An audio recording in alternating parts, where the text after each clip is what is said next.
Polisi y'omupaaka empya emanyiddwa nga Namirembe Police Post ekoze ekikwekweto n'ekigendererwa ekyokufuuza abamenyi b'amateeka mu kibuga wakati. Mu kikwekweto kino eyoleddemu abavubuka 2 abateeberezebwa okuba nti be beetaba mu bikolwa eby'obubbi, okufuuwa enjaga n'okukuba abantu obutayimbwa.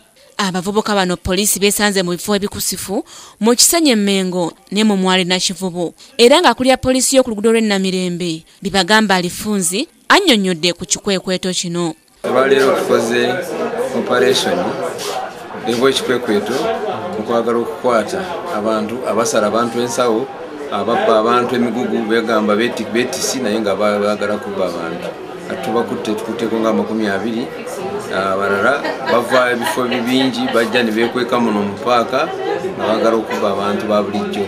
Wabula polisi bwetuuse mu kitundu kinna kivu ku shawuli yako abasuubuzi basasamadde nga baagala okulaba ku bannaabwe polisi beekutte. Bano basangiddwa n'ewaya z'amasannyalaze polisi zeeteeberezebwa okuba nga nzibe n'ebatwala nazo. Polisi etegeezezza nti egenda kuvunaana abavubuka bano emisango egy'enjawulo egyekuusa ku bubbi, obutemu n'obwakireereese, kyokka nga bo abasibe abasangiddwa mu kaduukulu bakiraba ekkangabiriza nga babuuza polisi n'okugirangira nti ebakwatidde ki.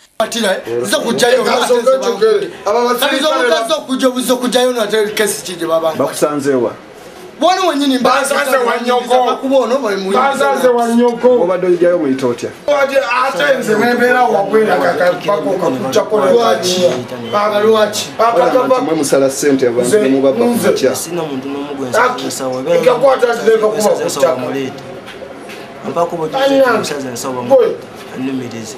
Sebwato Mathias yakusakidde eggulire lino mu Kampala.